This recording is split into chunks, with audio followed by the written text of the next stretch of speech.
CAA का कानून religion की बुनियाद पर बनाया गया, जो आर्टिकल 14 का ग्रेव वायलेशन है। आपके मुंह से कभी औरंगजेब का नाम नहीं आता। जितने मंदिरों को तोड़ फोड़ करे तब आपको नहीं लगता अरे मेरे हिंदू भाइयों का तोड़े, मेरे हिंदू भाइयों का मंदिर बदल दिए। कैसी प्रोटेस्ट? ऐसी प्रोटेस्ट उन मुसलमानों के लिए जिनका देश में वो माइनॉरिटी नहीं है। आप देख रहे हैं यूनिवर्सल न्यूज टुडे। सालों की देरी के बाद भारत में आखिरकार नागरिकता संशोधन कानून 2019 लागू हो गया है, जो सीए को लेकर विपक्ष और सत्ता पक्ष के बीच जुबानी जंग छिड़ गई है। सीए का विरोध करते हुए एआईएमआईएम प्रमुख असदुद्दीन ओवैसी ने नियमों को अधिसूचित करने के समय पर सवाल उठाया है। चुनाव को सामने रखकर ही हालत मजबूरी में अपने पॉलिटिकल लॉसेस को देखते हुए उन्होंने ये फैसला लिया है। अरे भैया, ये सरकार अगर मुजाहिदीन आजादी को मानती है तो उनका पैगाम, उनका स्पिरिट क्या था कि देश में कंसेंसस और कंसेंट पैदा करे कानून बनाएंगे। यहाँ पर तो अपनी ब्रूट मेजॉरिटी पर बनाकर आप कहाँ के आजादी के अमरूद की बात कर रहे हैं। आप तो तौहीन कर रहे हैं उन जंग आजादी के मुजाहिदीन की। और अगर छोटा सा तबका खिलाफ है तो भारत में आज एक बहुत बड़ा तबका जो संविधान को चाहता है और मोहब्बत करता है, वो ये कह रहा है कि CAA का कानून रिलीजन की बुनियाद पर बनाया गया, जो आर्टिकल 14 का ग्रेव वायलेशन है। इसीलिए हम सरकार से डिमांड करते हैं कि उसको वापस लिया जाए CAA कानून को। ओवैसी के खिलाफ बीजेपी की दावेदार माधवी ने एआईएमआईएम प्रमुख से भारत में मुसलमानों की चिंता करने के लिए कह दिया। मुंह में जो है बोलने लग गए हैं, तो आप औरंगजेब का नाम ले लीजिए ना।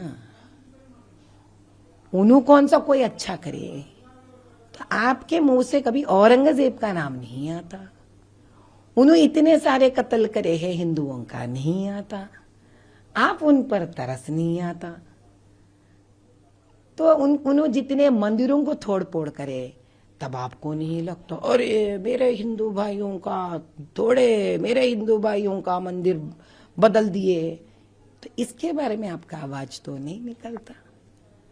तो निकलेगा किसका? आप कहां से निकलेगा आवाज? आपको सिर्फ वो सारे हरकत करके दिखाने के लिए जिससे आपका वोट बैंक बढ़ जाएगा, जिससे आप अपने खुद के मुसलमान जानते हैं भैया कि आज उनके लिए 40 सालों में कुछ नहीं बदला।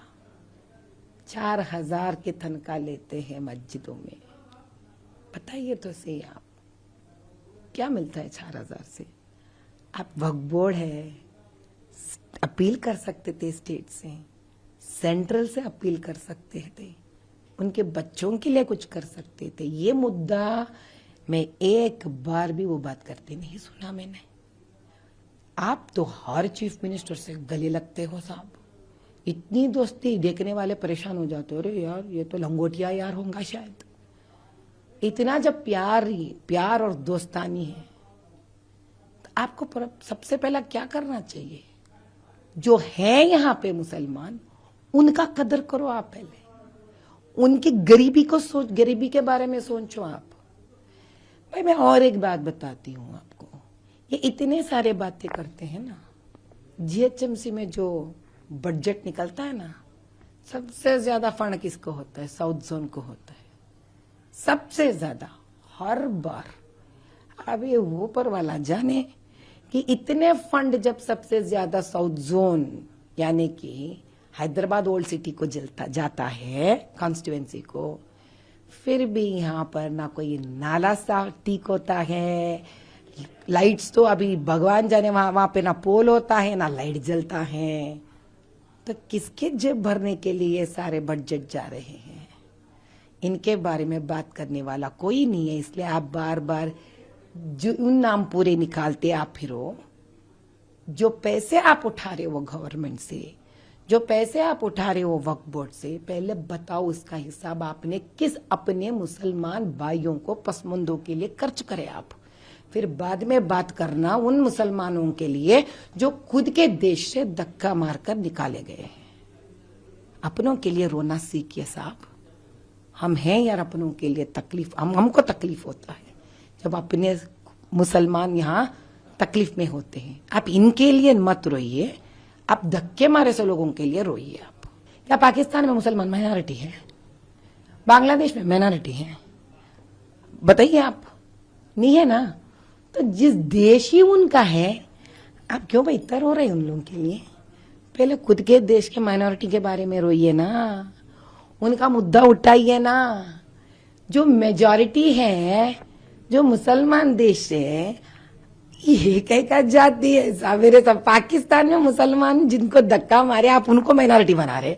अगर आप प्रोटेस्ट करते थे मोदी भाई से पहले, वो जो इंस्टेंट ट्रिपल तलाक है ना, जो शरिया में भी नहीं है, अगर आप उसके लिए करते थे प्रोटेस्ट कि मोदी भाई मैं प्रोटेस्ट कर रहा हूं अपने लड़कियों के लिए, जो इंस्टेंट ट्रिपल तलाक जो शरिया में भी नहीं है हमारे लिए, जाति हो रहा हमारे लड़कियों के लिए, अब तब प्रोटेस्ट करना था।